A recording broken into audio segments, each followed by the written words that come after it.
Did you ever wonder who actually invented the idea that a doll could turn deadly? A quiet former airline pilot has just taken on Hollywood's biggest names to fight for his own creation. Carl Watts, known only in indie circles as a hobby filmmaker, claims he birthed the concept years before it exploded worldwide. He says his 2012 film, Paranormal Adoption, shares more than a creepy toy. It shares a heartbroken girl and a vengeful companion. The plot, according to him, mirrors the new blockbuster's chilling twist where a child's love for a doll turns lethal. And he isn't just pointing fingers.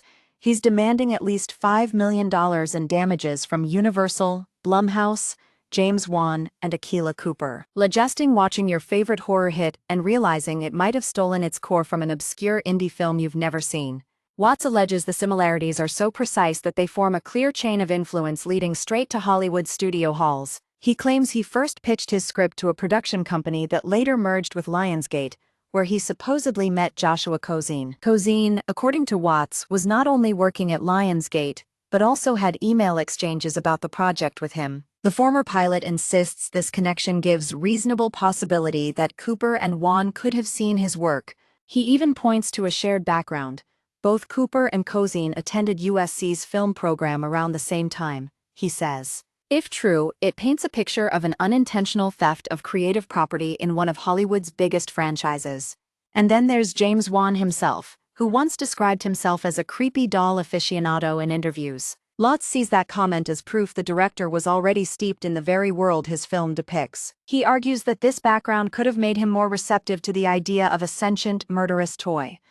The lawsuit is not about defending the film's violent content. It's about protecting the original creator from being erased. He wants the court to recognize that the blockbuster owes its entire premise to his years of work and passion. What makes this case even more dramatic is the timing.